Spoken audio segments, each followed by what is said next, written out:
Good morning, students. Welcome to the YouTube classes Surface Areas and Volumes.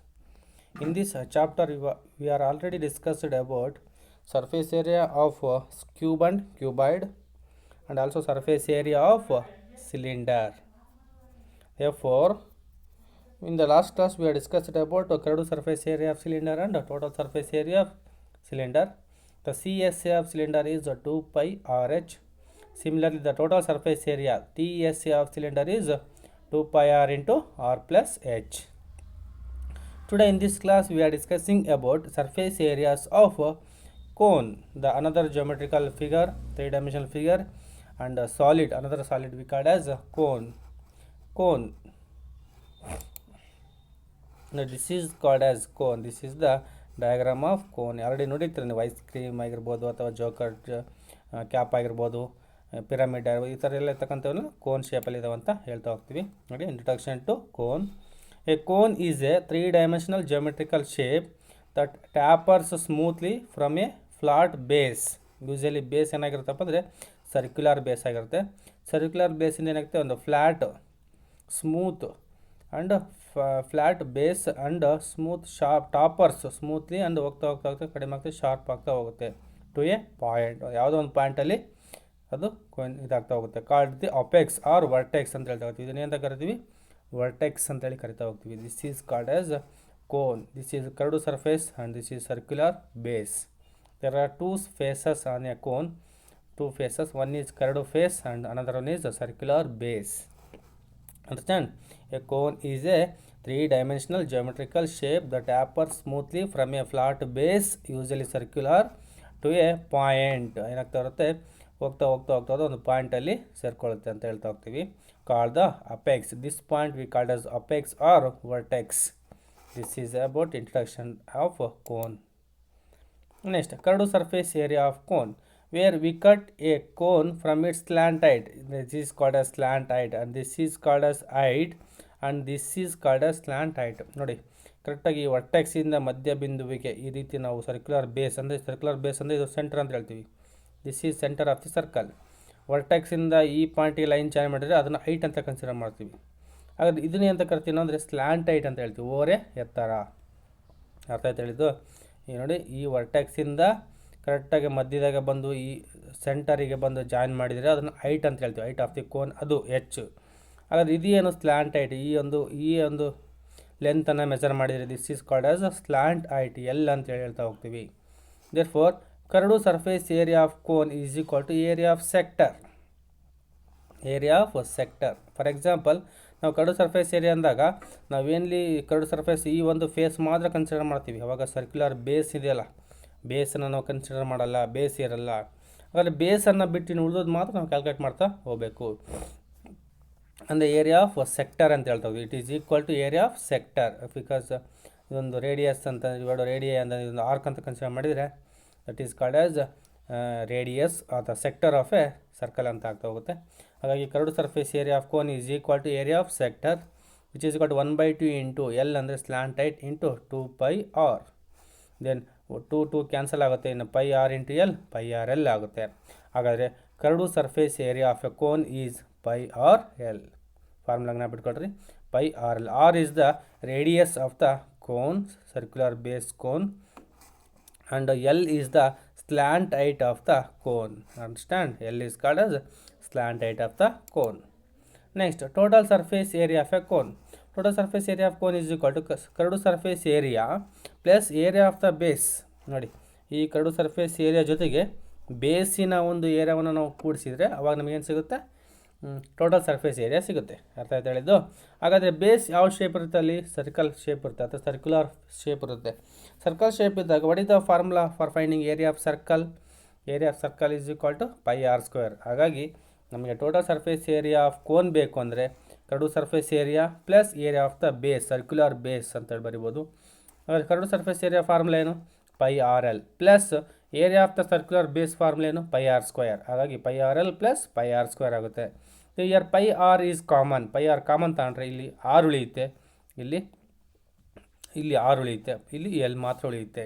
R plus L ಅಂತ ಬರ್ಕೊತೀವಿ. First ಇದನ್ನು ಬರ್ಕೊಂಡ್ರೆ ಈ ಇದರಲ್ಲಿ pi r ಹೋದರೆ ಆರ್ ಉಳಿಯುತ್ತೆ, ಆರ್ ಇಲ್ಲಿ ಬರ್ಕೋಬೇಕು, ಪ್ಲಸ್ ಇಲ್ಲಿ ಎಲ್ ಮಾತ್ರ ಉಳಿತದೆ. ಪೈ ಆರ್ ಕ್ಯಾನ್ಸಲ್ ಆದರೆ ಎಲ್ ಉಳಿತದೆ. ಅಂದರೆ ಏನಾಗುತ್ತೆ formula pi R into R plus L.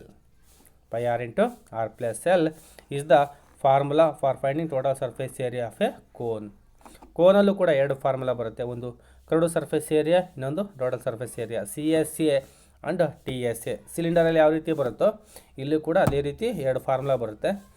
CSA of cone ಅಂದರೆ pi R l, TSA of cone ಅಂದರೆ pi R into R plus l. ಈ ಎರಡು ಫಾರ್ಮುಲಾ ಯೂಸ್ ಮಾಡಿಕೊಂಡು ನಾವು ಪ್ರಾಬ್ಲಮ್ಸ್ಗಳನ್ನು ಸಾಲ್ವ್ ಮಾಡ್ತಾ ಹೋಗಬೇಕು. ಇವೇ ಎರಡು ಇಂಪಾರ್ಟೆಂಟ್ ಫಾರ್ಮುಲಾ ಯಾವುದರಲ್ಲಿ? ಸರ್ಫೇಸ್ ಏರಿಯಾ ಆಫ್ ಕೋನಿಗೆ ಸಂಬಂಧಪಟ್ಟ ಹಾಗೆ ನೋಡಿ. ಹಾಗಾದರೆ ಈಗ ಫಸ್ಟ್ ಪ್ರಾಬ್ಲಮ್ ನೋಡೋದಾದರೆ, diameter of the base of a cone is 10.5 centimetre. ಕೋನಿನ ಬೇಸ್ ಡಯಾಮೀಟರ್ ಕೊಟ್ಟಿದ್ದಾರೆ 10.5 ಸೆಂಟಿಮೀಟರ್ ಇದೆ. And its slant height is 10 centimetre. ಓರೆ ಎತ್ತರ ಕೊಟ್ಟಿದ್ದಾರೆ, ಓರೆ ಎತ್ತರ 10 ಸೆಂಟಿಮೀಟರ್ ಇದೆ. Full stop. Find its curved surface area. CSA ಅನ್ನು ಕ್ಯಾಲ್ಕುಲೇಟ್ ಮಾಡ್ತಾ ಹೋಗಬೇಕು. ಕರಡು ಸರ್ಫೇಸ್ ಏರಿಯಾವನ್ನು ಕ್ಯಾಲ್ಕುಲೇಟ್ ಮಾಡ್ತಾ ಹೋಗಬೇಕು. Assume pi is equal to 22/7 and also given pi value that is 22/7. ನೋಡಿ, ಇದಕ್ಕೊಂದು ಡಯಾಗ್ರಾಮ್ ಬರ್ಕೊಳ್ಳೋದ್ರೆ ಕೋನನ್ನು ಈ ರೀತಿ ಬರ್ಕೊಳ್ತೀರಾ. This is called as diagram of cone. ನೋಡಿ, this is called as diameter of the circular base. Diameter ಅಂತ ಗೊತ್ತಿದೆಯಲ್ಲ, it is a chord passing through centre. This is the centre of the circular base. And the line passing through center and having two end points on the circle is called as diameter ಅಂತ ನಿಮಗೆ already ಗೊತ್ತಿದೆ. ಅಥವಾ the biggest chord of the circle is also called as diameter. Or ಇನ್ನೊಂದು ರೀತಿ ಹೇಳ್ಬೋದು, the chord passing through centre is called as diameter. therefore diameter is given, that is 10.5 centimeter. therefore diameter is equal to 10.5 centimeter. And next, this is slant height. Slant height is denoted by the letter L. L is equal to ಓರೆ ಎತ್ತರ ಕೊಟ್ಟಿದ್ದಾರೆ. ಇಲ್ಲಿಂದ ಈ ಒಂದು ಓರೆ ಎತ್ತರ 10 centimetre ಇದೆ, L ಇದೆ. ಏನು ಕ್ಯಾಲ್ಕುಲೇಟ್ ಮಾಡಬೇಕು? ಕರಡು ಸರ್ಫೇಸ್ ಏರಿಯಾವನ್ನು ಕ್ಯಾಲ್ಕುಲೇಟ್ ಮಾಡಬೇಕು. Curved surface area of cone ಅಂದರೆ ಫಾರ್ಮುಲಾ ಏನು? ಪೈ ಆರ್ ಎಲ್ ಅನ್ನೋದು ಫಾರ್ಮುಲಾ ನಿಮ್ಗೆ ಗೊತ್ತಿದೆ. Curved surface area of cone formula ಏನು? Pi R L. Pi value ಗೊತ್ತಿದೆ 22/7. ಆರ್ ಅಂದರೆ ಏನಾಗಾದರೆ, r is radius of the circular base ಅಥವಾ ರೇಡಿಯಸ್ ಆಫ್ ದ ಬೇಸ್. ಹಾಗಾದ್ರೆ ರೇಡಿಯಸ್ ಆಫ್ ದ ಬೇಸ್ ಕೊಟ್ಟಿದ್ದಾರಾ? ಇಲ್ಲ, ರೇಡಿಯಸ್ ಆಫ್ ದ ಬೇಸ್ ಕೊಟ್ಟಿಲ್ಲ. ಏನು ಕೊಟ್ಟಿದ್ದಾರೆ ಹಾಗಾದರೆ? ಡಯಾಮೀಟರ್ ಕೊಟ್ಟಿದ್ದಾರೆ. Diameter of the base is 10.5 centimetre. ಹಾಗಾದರೆ ಡಯಾಮೀಟರ್ ಆಫ್ ದಿ ಬೇಸನ್ನು ಯೂಸ್ ಮಾಡ್ಕೊಂಡು ನಾವು ರೇಡಿಯಸನ್ನು ಕ್ಯಾಲ್ಕುಲೇಟ್ ಮಾಡ್ಬೋದಾ?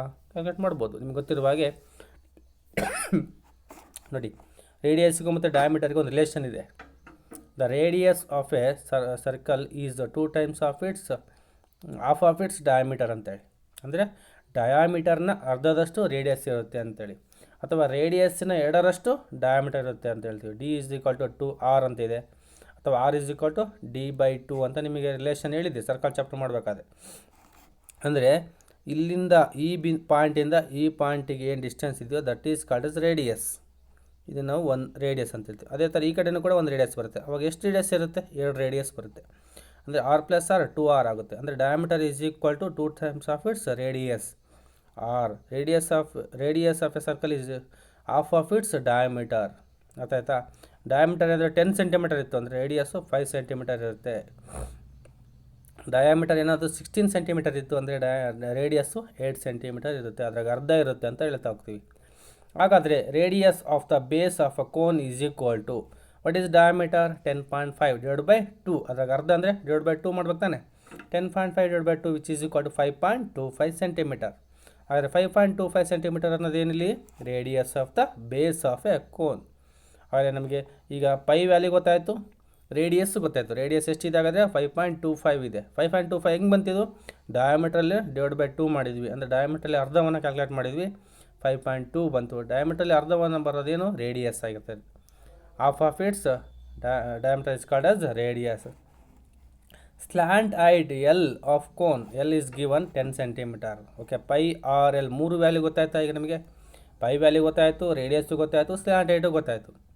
ಹಾಗಾದರೆ curved surface area of cone is equal to pi R l. Formula ಬರ್ಕೊಳ್ತೀರಾ ಫಸ್ಟ್ ಸ್ಟೆಪ್ಪಲ್ಲಿ. ಸೆಕೆಂಡ್ ಸ್ಟೆಪ್ ವ್ಯಾಲ್ಯೂಸನ್ನು ಸಬ್ಸ್ಟಿಟ್ಯೂಟ್ ಮಾಡ್ತಾ ಹೋಗ್ರಿ.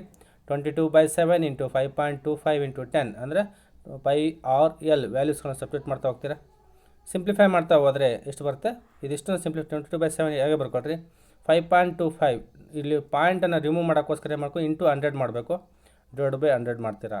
ಹಾಗಾಗಿ 525 / 100 × 10. ಸಿಂಪ್ಲಿಫೈ ಮಾಡಿದರೆ ಇದನ್ನೇ 75/7 ಡಿವೈಡ್ ಮಾಡಿದರೆ 7 1 7 75 525 ಅಂತ ಬರುತ್ತೆ. 22 ಇಂಟು 75/100 ಇಂಟು 10 ಇದನ್ನು ಸಿಂಪ್ಲಿಫೈ ಮಾಡಿದರೆ 165 ಮೀಟರ್ ಸ್ಕ್ವೇರ್ ಬರುತ್ತೆ. ಆ್ಯಕ್ಚುಲಿ ಇಲ್ಲಿ ಸೆಂಟಿಮೀಟರ್ ಅಂತ ಬರೀಬೇಕು, ಸೆಂಟಿಮೀಟರ್ ಸ್ಕ್ವೇರ್. ಯಾಕಂದರೆ ನೋಡಿ, ರೇಡಿಯಸ್ ಆಗಿರ್ಬೋದು, ಸ್ಲ್ಯಾಂಟೆಡ್ ಆಗಿರ್ಬೋದು, ಎಲ್ಲವೂ ಕೂಡ ಸೆಂಟಿಮೀಟ್ರಲ್ಲಿದೆ. ಇಲ್ಲಿ ಕೂಡ ನೀವೇನು ಬರೀಬೇಕು, ಏರಿಯಾವನ್ನು ಕೂಡ ಸೆಂಟಿಮೀಟರ್ ಸ್ಕ್ವೇರ್ ಅಂತಲೇ ಬರೀಬೇಕು. ಇಲ್ಲಿ ಮೀಟರ್ ಅಂತಿದೆ, ಸ್ವಲ್ಪ ಮಿಸ್ಟೇಕ್ ಇದೆ, ಇದನ್ನ ಸೆಂಟಿಮೀಟರ್ ಸ್ಕ್ವೇರ್ ಅಂತ ಬರ್ಕೊಳ್ರಿ. ಹಾಗಾದರೆ the curd surface area of the cone is 165 centimetre square, ಅಥವಾ ಇದನ್ನು 165 ಸ್ಕ್ವೇರ್ ಸೆಂಟಿಮೀಟರ್ ಅಂತ ಕೂಡ ಓದ್ತಾ ಹೋಗ್ಬೋದು. ಅರ್ಥ ಇದೆ ಹೇಳಿದ್ದು? ಈ ರೀತಿ ನಾವು ಕ್ಯಾಲ್ಕುಲೇಟ್ ಮಾಡ್ತಾ ಹೋಗಬೇಕು. ಫಾರ್ಮುಲಾ ಯೂಸ್ ಮಾಡಿಕೊಂಡು ಅಲ್ಲಿ ಏನೇನು ಗಿವನ್ ಕೊಟ್ಟಿದ್ದಾರೆ ಗಿವನ್ ನೋಡಿಕೊಂಡು ಆಮೇಲೆ ಫಾರ್ಮುಲಾ ಯೂಸ್ ಮಾಡಿಕೊಂಡು ಸಬ್ಸ್ಟಿಟ್ಯೂಟ್ ಮಾಡಿ ಸಿಂಪ್ಲಿಫೈ ಮಾಡಿದರೆ ನಮಗೇನು ಸಿಗುತ್ತೆ, curved surface area of cone ಸಿಗುತ್ತೆ. ಆ್ಯಂಡ್ ನೆಕ್ಸ್ಟ್ ಪ್ರಾಬ್ಲಮ್ ನೋಡೋದಾದರೆ, find the total surface area of a cone if its slant height is 21 metre, slant height L is given and diameter of its base is 24 meter, diameter given 24 meter ಇದೆ. therefore total surface area calculate ಮಾಡ್ಕೋಬೇಕು. Use pi is equal 22/7, ಪೈಯನ್ನು 22/7 substitute ಮಾಡ್ತಾ ಹೋಗಬೇಕು. First ಡಯಾಗ್ರಾಮನ್ನು ನೀವು ಒಂದು rough diagram ಬರೆಯೋದಾದ್ರೆ cone diagram ಬರ್ಕೊಳ್ತೀರಾ. ದಿಸ್ ಈಸ್ ಡಯಾಮೀಟರ್ ಅಂತ ಗೊತ್ತಿದೆ already 24 metre. This is slant height L is equal to 21 meter. We know the formula, total surface area of a cone is equal to pi r into r plus L. This is the formula for finding total surface area of a cone. Formula ಬರ್ಕೊಂಡ್ಮೇಲೆ ನಿಮಗೆ ಗೊತ್ತಿರಬೇಕು ಅದರಲ್ಲಿ ಏನೇನು given ಬೇಕು. Pi value ಬೇಕು, R ಅಂದರೆ radius ಬೇಕು, L ಅಂದರೆ ಸ್ಲ್ಯಾಂಟೆಡ್ ಬೇಕು. ಈಗ ನಮಗೆ ಆಲ್ರೆಡಿ ಸ್ಲ್ಯಾಂಟೆಡ್ ಗೊತ್ತಿದೆ 21 ಮೀಟರ್, ಪೈ ವ್ಯಾಲ್ಯೂ ಗೊತ್ತಿದೆ 22/7. ಆದರೆ ರೇಡಿಯಸ್ ಗೊತ್ತಿದೆಯಾ? ರೇಡಿಯಸ್ ಆಫ್ ದಿ ಬೇಸ್ ಕೊಟ್ಟಿಲ್ಲ. ಅಲ್ಲಿ ಎಲ್ಲಿ ಕೊಟ್ಟಿರೋದೇನು, diameter of the base. Diameter ಗೊತ್ತಾದ್ಮೇಲೆ ರೇಡಿಯಸ್ ಗೊತ್ತಾಗುತ್ತೆ, ಯಾಕಂದರೆ ಡಯಾಮೀಟರನ್ನು /2 ಮಾಡಿದರೆ ನಮಗೆ ರೇಡಿಯಸ್ ಸಿಗುತ್ತೆ. If radius of the base of cone is equal to 24/2 which is equal to 12 metre. Radius ಎಷ್ಟಾಗುತ್ತೆ ಹಾಗಾದರೆ 12 ಮೀಟರ್ ಆಗುತ್ತೆ. ಸ್ಲ್ಯಾಂಟ್ ಹೈಟ್ ಎಷ್ಟಾಗುತ್ತೆ 21 ಮೀಟರ್ ಆಗುತ್ತೆ. ಫಸ್ಟ್ ಗಿವನ್ ಬರ್ಕೋಬೇಕು, ಏನೇನು ಗಿವನ್ ಕೊಟ್ಟಿದ್ದಾರೋ ಅದು ಫಸ್ಟ್ ಗಿವನ್ ಬರ್ಕೋಬೇಕು. ನೆಕ್ಸ್ಟು ಫಾರ್ಮುಲಾ ಬರ್ಕೋಬೇಕು. Total surface area of cone is equal to pi R into R plus L. First step formula ಬರ್ಕೊಳ್ತೀರಾ. ನೆಕ್ಸ್ಟ್ ವ್ಯಾಲ್ಯೂಸನ್ನು ಸಬ್ಸ್ಟಿಟ್ಯೂಟ್ ಮಾಡ್ತಾ ಹೋಗಬೇಕು. 22/7 ಇಂಟು ರೇಡಿಯಸ್ ಅಂದರೆ 12 ಇಂಟು ಆರ್ ಪ್ಲಸ್ ಎಲ್ ಅಂದರೆ 12 + 21. 22/7 ಇಂಟು 12 ಇಂಟು 21 + 12 ಎರಡೂ add ಮಾಡಬೇಕು. ಫಸ್ಟು ಬ್ರ್ಯಾಕೆಟ್ ರಿಮೂವ್ ಮಾಡಬೇಕು. ಇಲ್ಲಿ ಬ್ರ್ಯಾಕೆಟ್ ಇದೆ ನೋಡಿ. 21 + 12 ಆ್ಯಡ್ ಮಾಡಿದರೆ 33 ಬರುತ್ತೆ. 22/7 ಇಂಟು 12 ಇಂಟು 33 ಇದಿಷ್ಟನ್ನು ಸಾಲ್ವ್ ಮಾಡಿದರೆ 1244.57 metre square. This is the total surface area of the cone. The total surface area of the cone is 1244.57 square metre ಅಂತ ಓದ್ತಾ ಹೋಗ್ಬೋದು, ಅಥವಾ ಮೀಟರ್ ಸ್ಕ್ವೇರ್ ಅಂತ ಕೂಡ ಹೋಗ್ಬೋದು. ಯಾಕೆ ಇಲ್ಲಿ ಮೀಟರ್ ಸ್ಕ್ವೇರ್ ಬರ್ತೀವಿ ಅಂತ ಗೊತ್ತಿದೆಯಲ್ಲ. ನಾವಿಲ್ಲಿ ಕ್ಯಾಲ್ಕುಲೇಟ್ ಮಾಡ್ತಾ ಇರ್ತಕ್ಕಂಥದ್ದು ಏರಿಯಾ, ಸರ್ಫೇಸ್ ಏರಿಯಾ ಕ್ಯಾಲ್ಕುಲೇಟ್ ಮಾಡಿದಾಗ ಯಾವುದೇ ಆಗಲಿ ಸ್ಕ್ವೇರ್ ಯೂನಿಟ್ಸಲ್ಲಿ ನೀವು ಕಂಪಲ್ಸರಿ ಸ್ಕ್ವೇರ್ ಯೂನಿಟ್ಸಲ್ಲೇ ಬರಿತಾ ಹೋಗಬೇಕು. ಅಲ್ಲಿ ಗಿವನ್ ಎಲ್ಲ ಸೆಂಟಿಮೀಟರ್ಲಿದ್ದರೆ ಸ್ಕ್ವೇರ್ ಸೆಂಟಿಮೀಟರ್ ಅಂತ ಬರೀಬೇಕು. ಗಿವನ್ ಹೈಟು ರೇಡಿಯಸ್ ಇವೆಲ್ಲ ಮೀಟರಲ್ಲಿದ್ದರೆ ಸ್ಕ್ವೇರ್ ಮೀಟರ್ ಅಂತ ಬರಿತಾ ಹೋಗಬೇಕು. ಈ ರೀತಿ ಬರಿತಾ ಹೋಗ್ತೀರಾ. ನೆಕ್ಸ್ಟ್ ಪ್ರಾಬ್ಲಮ್ ನೋಡೋದಾದ್ರೆ, curved surface area of a cone is 308 centimetre square. Curved surface area of a cone is 308 centimetre square and its slant height is 14 centimetre. Slant height ಎಷ್ಟಿದೆ? 14 ಸೆಂಟಿಮೀಟರ್ ಇದೆ. First one, find radius of the base ಅಂದರೆ radius R ಅನ್ನು calculate ಮಾಡಬೇಕು. Assume pi is equal to 22/7. Pi value 22/7 ಆಗಿರಬೇಕು. ನೋಡಿ, ಈಗ ಎರಡು problem ಮಾಡಿದಲ್ಲ, ಅದೇ ರೀತಿ ಇದು ಫಾರ್ಮುಲಾ, ಅದೇ ಫಾರ್ಮುಲಾ ಮೇಲೆ ಇರ್ತಕ್ಕಂಥದ್ದು, ಬಟ್ ಸ್ವಲ್ಪ ಚೇಂಜ್ ಇದೆ ಅಷ್ಟೇ. ಅಲ್ಲಿ ಏರಿಯಾ ಕ್ಯಾಲ್ಕುಲೇಟ್ ಮಾಡೋಕ್ಕೆ ಹೇಳ್ತಾಯಿದ್ರು, ಇಲ್ಲಿ ರೇಡಿಯಸ್ ಕ್ಯಾಲ್ಕುಲೇಟ್ ಮಾಡೋಕ್ಕೆ ಹೇಳಿದ್ದಾರೆ. ಹಾಗಾದರೆ ಗಿವನ್ ಏನೇನು ಕೊಟ್ಟಿದ್ದಾರೆ ನೋಡ್ತಾ ಹೋಗಬೇಕು. ನೀವು ರಫ್ ಡಯಾಗ್ರಾಮ್ ಬರ್ಕೊಂಡ್ರೆ ಈ ರೀತಿ ಡಯಾಗ್ರಾಮ್ ಬರುತ್ತೆ. ಇಲ್ಲಿ ಡೈರೆಕ್ಟಾಗಿ R is equal to 7 centimetre ಅಂತ ಬರ್ತಾರೆ. ಅದು ಕ್ಯಾಲ್ಕುಲೇಟ್ ಮಾಡಿ ಮೇಲೆ ಬರಿಬೇಕಾಗಿರ್ತಕ್ಕಂಥದ್ದು, ಮುಂಚೆನೇ ಗೊತ್ತಾಗಲ್ಲ ನಮಗೆ, ಯಾಕಂದರೆ ರೇಡಿಯಸ್ ಕೊಟ್ಟಿಲ್ಲ ಅಲ್ಲಿ. ನೋಡಿ, curved surface area of a cone is 308 centimetre square. ಅಂದರೆ ಸಿ ಎಸ್ ಎ ಕೊಟ್ಟಿದ್ದಾರಾ. Given that curved surface area of a cone is 308. Curved surface area of cone formula ಏನು? Pi R L. Pi R L is equal to 308. Pi means 22/7 into R. ಅದು calculate ಮಾಡ್ತಾ ಹೋಗಬೇಕು, find out ಮಾಡಬೇಕು. R ಆಗಿ ಬರ್ಕೊಳ್ರಿ. Into L. L is slant height, it is also given 14 which is equal to 308. 22 7 1 7, 7 2 14. Simplify ಮಾಡ್ಬೋದಾ? Then 22 into R into 2. 22 into R into 2 is equal to 308 ಆಗುತ್ತೆ. Then ನಮಗೆ ಬೇಕಾಗಿರೋದು ಆರ್ ತಾನೆ, R is equal to 308 into 22 into 2 ಏನಾಗುತ್ತೆ, denominator ಬರುತ್ತೆ. ಇಲ್ಲಿ multiplication ಮಾಡಿದ್ದೀವಲ್ಲ, L H ಎಸ್ಸಿಂದ ಆರ್ ಎಸ್ ಎಸ್ಗೆ ನಾವು ಟ್ರಾನ್ಸ್ಫರ್ ಮಾಡಿದಾಗ ಅದೇನಾಗುತ್ತೆ, ಡಿನಾಮಿನೇಟ್ರಿಗೆ ಬರ್ತಾ ಹೋಗುತ್ತೆ. ಅಂದರೆ 22 ಇಂಟು 2 ಡಿನಾಮಿನೇಟರ್ ಬಂದಾಗ 2 ಇಂಟು 22 ಆಯಿತು. Then R is equal to simplify ಮಾಡಿದರೆ ಎಷ್ಟು ಬರುತ್ತೆ, 7 ಸೆಂಟಿಮೀಟರ್ ಬರುತ್ತೆ. ಅಂದರೆ 2 ಇಂಟು 22 ಎಷ್ಟಾಗುತ್ತೆ, 44 ಆಗುತ್ತೆ. 44ಇಂದ 308 ಡಿವೈಡ್ ಮಾಡಿದರೆ ಕರೆಕ್ಟಾಗಿ 7 ಸೆಂಟಿಮೀಟರ್ ಬರುತ್ತೆ. therefore radius of the cone is 7 centimeter. therefore the radius of the circular end of the cone is 7 centimeter. ಗೊತ್ತಾಯ್ತು ಹೇಳಿದ್ದು. ಇಲ್ಲಿ ಸರ್ಫೇಸ್ ಏರಿಯಾ ಕೊಟ್ಟಿದ್ರು, ಸಿ ಎಸ್ ಎ ಕೊಟ್ಟಿದ್ರು, ಸ್ಲ್ಯಾಂಟೆಡ್ ಕೊಟ್ಟಿದ್ರು. ರೇಡಿಯಸನ್ನು ಕ್ಯಾಲ್ಕುಲೇಟ್ ಮಾಡಿದ್ವಿ. ಅದೇ ಫಾರ್ಮುಲಾ ಯೂಸ್ ಮಾಡ್ಕೊಂಡೇ ಮಾಡಿದ್ದು, ಬಟ್ ಮೆಥಡ್ ಸ್ವಲ್ಪ ಚೇಂಜ್ ಅಷ್ಟೇ. ನೆಕ್ಸ್ಟ್ ನೋಡಿ, ಅದೇ ಪ್ರಾಬ್ಲಮಲ್ಲಿ total surface area of cone calculate ಮಾಡ್ತಾ ಹೋಗಬೇಕು. ನಾವು ರೇಡಿಯಸ್ ಕಂಡುಹಿಡ್ಕೊಂಡ್ಮೇಲೆ ಟೋಟಲ್ ಸರ್ಫೇಸ್ ಏರಿಯಾ ಕ್ಯಾಲ್ಕುಲೇಟ್ ಮಾಡೋದೇನು ಕಷ್ಟ ಆಗಲ್ಲ. therefore we know that L is slanted is also given 14 centimeter.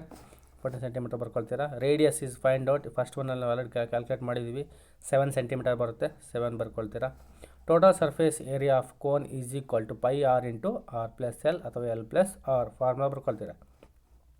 Pi ಅಂದರೆ 22/7 ಇಂಟು ಆರ್ ಅಂದರೆ 7 ಇಂಟು ಎಲ್ ಅಂದರೆ 14 + 7 ಸಬ್ಸ್ಟಿಟ್ಯೂಟ್ ಮಾಡ್ತಾ ಹೋಗ್ತೀರಾ. 22/7 ಇಂಟು 7 ಇಂಟು 14 + 7 ಎಷ್ಟಾಗುತ್ತೆ, 21 ಆಗುತ್ತೆ. ನೋಡಿ 7 1 7 1 ಡಿವೈಡ್ ಮಾಡ್ಬೋದು. 22 ಇಂಟು 1 ಇಂಟು 21 ಮತ್ತು 22 ಇಂಟು 21 ಮಲ್ಟಿಪ್ಲೈ ಮಾಡಿದ್ರೆ ಎಷ್ಟಾಗುತ್ತೆ, 462 ಆಗುತ್ತೆ. 462 centimetre square. therefore the total surface area of the cone is 462 centimetre square ಆಯಿತು. ಅರ್ಥ ಹೇಳಿದ್ದು. ಈ ರೀತಿ ನಾವು ಫೈಂಡ್ ಔಟ್ ಮಾಡ್ತಾ ಹೋಗಬೇಕು. ನೋಡಿ, a conical tent is 10 metre high and the radius of its base is 24 metre. ನೋಡಿ, ಇಲ್ಲಿ ಡಯಾಗ್ರಾಮ್ ಬರ್ಕೊಳ್ಳೋದಾದ್ರೆ ಈ ರೀತಿ ಒಂದು ಟೆಂಟ್ ಇದೆ, ಕಾನಿಕಲ್ ಟೆಂಟ್, ಕೋನ್ ಶೇಪಲ್ಲಿ ಒಂದು ಟೆಂಟನ್ನು ಫಾರ್ಮೇಷನ್ ಮಾಡಿದ್ದಾರೆ ಅಂತ ತಿಳ್ಕೊಳ್ಳಿ.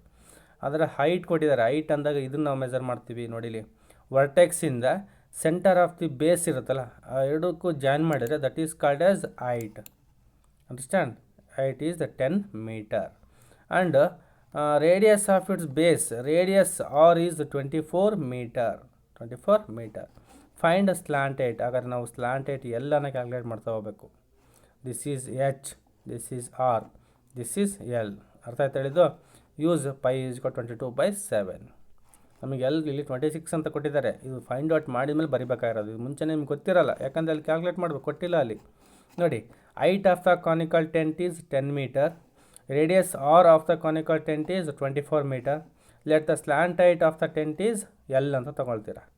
ಹಾಗಾದರೆ ಎಚ್ ಆರು ಗೊತ್ತಿದೆ, ಎಲ್ ಕ್ಯಾಲ್ಕುಲೇಟ್ ಮಾಡಬೇಕು. ಅದಕ್ಕೊಂದು ರಿಲೇಷನ್ ಇದೆ, ನೀವು ಇದನ್ನು ಅಬ್ಸರ್ವ್ ಮಾಡ್ತಾ ಹೋಗ್ರಿ. ಇಲ್ಲಿ ಕರೆಕ್ಟಾಗಿ ಇಲ್ಲೊಂದು ರೈಟ್ ಆ್ಯಂಗಲ್ ಟ್ರಯಾಂಗಲ್ ಕಾಣ್ತಾ ಹೋಗುತ್ತೆ. ನೋಡಿ, ಇದನ್ನೊಂದು ಸೈಡು, ಇದೊಂದು ಸೈಡು, ಇದೊಂದು ಸೈಡು. ಇಲ್ಲಿ 90 ಡಿಗ್ರಿ ಫಾರ್ಮೇಷನ್ ಆಗಿದೆ. This is called as right angle triangle. This is H, this is R, this is L. ಈ ಮೂರಕ್ಕೂ ಒಂದು ರಿಲೇಷನ್ ಇದೆ. ಸ್ಲ್ಯಾಂಟ್ ಹೈಟು ಮತ್ತು ರೇಡಿಯಸ್, ಈ ಮೂರಕ್ಕೂ ಒಂದು ರಿಲೇಷನ್ ಬರುತ್ತೆ. ಏನಪ್ಪ ಅಂದರೆ L square is equal to H square plus R square by Pythagoras theorem. The square in right angle triangle, the square of the hypotenuse is equal to the sum of the square of the other two sides. Right angle triangle ಆಗಿರೋದ್ರಿಂದ ಇಲ್ಲಿ ನಾವು Pythagoras ಥಿಯರಮನ್ನು apply ಮಾಡಿದರೆ L square is equal to H square plus R square ಅಂತೇಳಿ ಬರ್ಕೋಬೋದು. L square is equal to H ಅಂದರೆ ಎಷ್ಟಿದೆ, 10 square ಅಂತ ಬರ್ಕೊಳ್ತೀರಾ. ಪ್ಲಸ್ ಆರ್ ಅಂದರೆ 24 ಸ್ಕ್ವೇರ್ ಅಂತ ಬರ್ಕೋಬೇಕು. L square is equal to 10 ಅಂದರೆ 10 ಇಂಟು 10 100 ಆಗುತ್ತೆ. ಪ್ಲಸ್ 24 ಇಂಟು 24 576 ಆಗುತ್ತೆ. ಎರಡು ಆ್ಯಡ್ ಮಾಡಿದರೆ 676 ಆಗುತ್ತೆ. L square is equal to 676. L is equal to square root of 676. Then L is equal to square root of 676 ಅಂದರೆ 26 ಸ್ಕ್ವೇರ್ ಅಂತ ಬರ್ಕೋಬೋದು. ಅಂದರೆ ಸ್ಕ್ವೇರ್ ರೂಟ್ ಆಫ್ 676 ಅಂದರೆ 26 ಬರುತ್ತೆ. ಹಾಗಾದರೆ ಸ್ಲ್ಯಾಂಟ್ ಹೈಟ್ ಎಷ್ಟಾಯ್ತು, ಹಾಗಾದರೆ 26 ಮೀಟರ್ ಆಯಿತು. The slant height of the tent is 26 metre. ನೋಡಿ, ಹೈಟ್ ಕೊಟ್ಟು ರೇಡಿಯಸ್ ಕೊಟ್ಟಾಗ ಸ್ಲ್ಯಾಂಟ್ ಹೈಟ್ ಕ್ಯಾಲ್ಕುಲೇಟ್ ಮಾಡಬೇಕಪ್ಪ ಅಂದರೆ ಈ ರೀತಿ ಫಾರ್ಮುಲಾ ಯೂಸ್ ಮಾಡಬೇಕು. ಅಂಡರ್ಸ್ಟ್ಯಾಂಡ್ ಮಾಡ್ಕೊಳ್ರಿ. ಹಾಗಾದರೆ ಇಲ್ಲಿ ಇನ್ನೊಂದು ಫಾರ್ಮುಲಾ ಬಂತು, ಯಾವುದು, L square is equal to H square plus R square. ಇಲ್ಲಿ ಎಲ್ ಅಂದರೆ ಗೊತ್ತಿದೆ ನಿಮಗೆ, ಸ್ಲ್ಯಾಂಟ್ ಹೈಟು. ಹಾಗಾದರೆ ಎಚ್ ಅಂದರೆ ಏನು, ಹೈಟ್ ಆಫ್ ದಿ ಕೋನ್. ನೋಡಿ, ಇದು ಹೆಚ್ಚು, ಇಲ್ಲಿ ನಾವು ಮಧ್ಯದಲ್ಲಿ ಈ ವರ್ಟೆಕ್ಸಿಂದ ಈ ಸೆಂಟರಿಗೆ ಕ್ಯಾಲ್ಕುಲೇಟ್ ಮಾಡ್ತೀವಲ್ಲ, ಇದು ಹೆಚ್ಚು ಹೈಟು. ಆದರೆ ಇದು ಸ್ಲ್ಯಾಂಟ್ ಹೈಟು, ಓರೆ ಎತ್ತರ. ಓರೆ ಆಗಿದೆ ತಾನೆ, ಇದು ಓರೆ ಎತ್ತರ ಅಂತ ಹೇಳುತ್ತೆ. ಹಾಗಾದರೆ ಇಲ್ಲಿ 3 ಫಾರ್ಮುಲಾ ಬರುತ್ತೆ. C S A pi R L, T S A pi R into R plus L, ಅದೇ ಥರ ಸ್ಲ್ಯಾಂಟೆಡ್ ಕ್ಯಾಲ್ಕುಲೇಟ್ ಮಾಡೋಕ್ಕಿರ್ತಕ್ಕಂಥ ಫಾರ್ಮುಲಾ ಏನು, L square is equal to H square plus R square. ಇಲ್ಲಿ 3 ವೇರಿಯಬಲ್ ಬರುತ್ತೆ, ಸ್ಲ್ಯಾಂಟೆಡ್, H, R. ಇವು ಮೂರಲ್ಲಿ ಯಾವುದಾದ್ರು 2 ಕೊಟ್ಟು ಮೂರನೇದನ್ನು ಕ್ಯಾಲ್ಕುಲೇಟ್ ಮಾಡ್ಬೋದು. L ಕೊಟ್ಟು H ಕೊಟ್ಟು R ಕ್ಯಾಲ್ಕುಲೇಟ್ ಮಾಡೋಕೆ ಹೇಳ್ಬೋದು, ಅಥವಾ H ಕೊಟ್ಟು R ಕೊಟ್ಟು L ಕ್ಯಾಲ್ಕುಲೇಟ್ ಮಾಡೋಕೆ ಹೇಳ್ಬೋದು, ಅಥವಾ L ಕೊಟ್ಟು R ಕೊಟ್ಟು H ಕ್ಯಾಲ್ಕುಲೇಟ್ ಮಾಡೋಕೆ ಹೇಳ್ಬೋದು. ಮೂರಲ್ಲಿ ಯಾವುದಾದ್ರು 2 ಗೊತ್ತಿದ್ದರೆ ಮೂರನೇದನ್ನು ನಾವು ಈಸಿಯಾಗಿ ಕ್ಯಾಲ್ಕುಲೇಟ್ ಮಾಡ್ಬೋದು. ಇದನ್ನು ನಾವು ಪೈಥಾಗೋರಸ್ ಥಿಯರಮ್ ಮೇಲೆ ಮಾಡ್ತಕ್ಕಂಥದ್ದು. ಹಾಗಾದರೆ ಸ್ಲ್ಯಾಂಟೆಡ್ ಎಷ್ಟು ಆಯ್ತು ಇಲ್ಲಿ 26 ಮೀಟರ್ ಆಯಿತು. ಫಸ್ಟ್ ಒನ್ ಆಯಿತು. ಈಗ ನೆಕ್ಸ್ಟ್ ಅದರಲ್ಲೇ next one, cost of the canvas required to make the tent. ಹಾಗಾದರೆ ಇಲ್ಲಿ ನಾವು ಕ್ಯಾನ್ವಾಸ್ ಅಂದರೆ ಈಗ ಫಾರ್ ಎಕ್ಸಾಂಪಲ್ ಪಾಟ್ ಅಂತ ಹೇಳ್ತೀವಲ್ಲ, ಕಾಮನ್ ತಾಡ್ಪಲ್ ಅಥವಾ ಪಾಟು ಅಂತ ಹೇಳ್ತಾ ಹೋಗ್ತೀವಲ್ಲ, ಆ ಒಂದು ಕ್ಯಾನ್ವಾಸ್ ಕ್ಲಾತನ್ನು ಯೂಸ್ ಮಾಡ್ಕೊಂಡು ಟೆಂಟನ್ನು ಪ್ರಿಪೇರ್ ಮಾಡಿದ್ದಾರೆ. ಅದರ ಒಂದು ಕಾಸ್ಟ್ ಆಫ್ ಕ್ಯಾನ್ವಾಸ್ ಕಂಡುಹಿಡಬೇಕು. If the cost of 1 metre ಸ್ಕ್ವೇರಿಗೆ, ಕ್ಯಾನ್ವಾಸ್ನ 1 ಮೀಟರ್ ಸ್ಕ್ವೇರಿಗೆ 70 ರೂಪೀಸ್ ಆದರೆ ಟೋಟಲ್ ಆ ಟೆಂಟ್ ಪ್ರಿಪೇರ್ ಮಾಡೋಕ್ಕೆ ಎಷ್ಟು ಕಾಸ್ಟ್ ಆಗುತ್ತೆ ಅಂತ ಕ್ಯಾಲ್ಕುಲೇಟ್ ಮಾಡಬೇಕು. ಫಸ್ಟ್ ಅಲ್ಲಿ ಟೋಟಲ್ ಎಷ್ಟು ಏರಿಯಾದ ಕ್ವಾಂಟಿಟಿ ಆಫ್ ಕ್ಲಾತನ್ನು ಯೂಸ್ ಮಾಡಿದ್ದಾರೆ, ಕ್ಯಾನ್ವಾಸನ್ನು ಯೂಸ್ ಮಾಡಿದ್ದಾರೆ ಅಂತ ಕ್ಯಾಲ್ಕುಲೇಟ್ ಮಾಡ್ತಾ ಹೋಗಬೇಕು. Here the tent does not cover the base, ಅಂದರೆ ಬೇಸಿಗೆ ನಾವು ಯಾವುದೇ ರೀತಿಯ ಕ್ಯಾನ್ವಾಸ್ ಹಾಕಿರಲ್ಲ, ಬೇಸ್ ಕವರ್ ಆಗಿರಲ್ಲ. ಬೇಸ್ ಕವರ್ ಆಗಿಲ್ಲ ಅಂದಮೇಲೆ ನಾವು ಬೇಸ್ ಕ್ಯಾಲ್ಕುಲೇಟ್ ಮಾಡೋ ಅವಶ್ಯಕತೆ ಇಲ್ಲ. ಬೇಸ್ ಕ್ಯಾಲ್ಕುಲೇಟ್ ಮಾಡೋಂಗಿಲ್ಲ ಅಂತ ಹೇಳಿದ್ರೆ ನಾವು ಏನು ಮಾಡಬೇಕಲ್ಲಿ, ಓನ್ಲಿ ಕರ್ಡು ಸರ್ಫೇಸ್ ಏರಿಯಾ ಮಾತ್ರ ಕ್ಯಾಲ್ಕುಲೇಟ್ ಮಾಡಬೇಕು, ಅಂದರೆ CSA ಮಾತ್ರ ನಾವು ಕ್ಯಾಲ್ಕುಲೇಟ್ ಮಾಡಬೇಕು. So we find curd surface area of tent. ಯಾಕಂದರೆ ಇಲ್ಲಿ ಸರ್ಕ್ಯುಲರ್ ಬೇಸ್ ಇರಲ್ಲ. ಸರ್ಕ್ಯುಲರ್ ಬೇಸು ಕ್ಯಾಲ್ಕುಲೇಟ್ ಮಾಡೋದಾಗಿದ್ದರೆ ನಾವು TSA ಯೂಸ್ ಮಾಡ್ತಾಯಿದ್ವಿ, ಟೋಟಲ್ ಸರ್ಫೇಸ್ ಏರಿಯಾ ಯೂಸ್ ಮಾಡ್ತಾಯಿದ್ವಿ. ಬಟ್ ನಾವು ಸರ್ಕ್ಯುಲರ್ ಬೇಸ್ ಯೂಸ್ ಮಾಡಲ್ಲ, only curd surface area calculate ಮಾಡೋದ್ರಿಂದ ನಾವು ಅದನ್ನಷ್ಟೇ CSA ಫಾರ್ಮುಲಾ ಮಾತ್ರ ಯೂಸ್ ಮಾಡಬೇಕು. Curd surface area of tent is equal to pi R L. Then here R is equal to 24 meter, L is equal to 26 meter. Then curved surface area of tent is equal to pi R L, 22/7 into R ಅಂದರೆ 24 into 26, 13,728/7 metre square ಆಗುತ್ತೆ. ನೋಡಿ, cost of 1 metre square canvas is ₹70 1 metre ಸ್ಕ್ವೇರ್ಗೆ. If cost of 13,728/7 metre square ಕ್ಯಾನ್ವಾಸಿಗೆ RS 13,728/7 into 70, 7 1 7 10 then 10 multiply ಮಾಡಿದರೆ 1,37,280 ಆಗುತ್ತೆ. Therefore the cost of the canvas required to make the tent is RS 1,37,280 ಆಗುತ್ತೆ. This is the cost of canvas. 1 square metre ಏರಿಯಾಗೆ 70 rupees ಆದರೆ total ನಾವು use ಮಾಡೋದು canvas ಎಷ್ಟು, 13,728/7 metre ಸ್ಕ್ವೇರ್ನಷ್ಟು ಕ್ಯಾನ್ವಾಸನ್ನು use ಮಾಡ್ತೀವಿ. Into 7 ಮಾಡಿದರೆ ನಮಗೆ 1,37,280 ರೂಪೀಸ್ ಆಗುತ್ತೆ. ಅರ್ಥ ಆಯ್ತು ಹೇಳಿದ್ದು? ನೋಡಿ, ಇಲ್ಲಿ ಈ ರೀತಿ ನಾವು ಕ್ಯಾಲ್ಕುಲೇಟ್ ಮಾಡ್ತಾ ಹೋಗಬೇಕು. ಓಕೆ, ಇದಿಷ್ಟು ಈ ಒಂದು ಕ್ಲಾಸಲ್ಲಿ ಕಲಿತಂಥ ಪ್ರಾಬ್ಲಮ್ಸ್ಗಳು. ಇಲ್ಲಿ ಮೇಯ್ನಾಗಿ ನಾವು curved surface area of cone, total surface area of cone and Pythagoras theorem use ಮಾಡ್ಕೊಂಡು L square is equal to H square plus R square, ಈ 3 ಫಾರ್ಮುಲಾವನ್ನು ನಾವು ಡಿಸ್ಕಸ್ ಮಾಡಿದ್ವಿ. ಆ 3 ಫಾರ್ಮುಲಾಗಳ ಮೇಲೆ ಪ್ರಾಬ್ಲಮ್ಸ್ಗಳನ್ನು ಸಾಲ್ವ್ ಮಾಡ್ತಾ ಹೋಗಿದ್ದೀವಿ. ಎಲ್ಲ ಪ್ರಾಬ್ಲಮ್ಸ್ಗಳು ಕೂಡ ಇಂಪಾರ್ಟೆಂಟು, ಎಲ್ಲವನ್ನೂ ಕ್ಲೀನಾಗಿ ವರ್ಕ್ ಮಾಡ್ತಾ ಹೋಗ್ರಿ. Thank you students.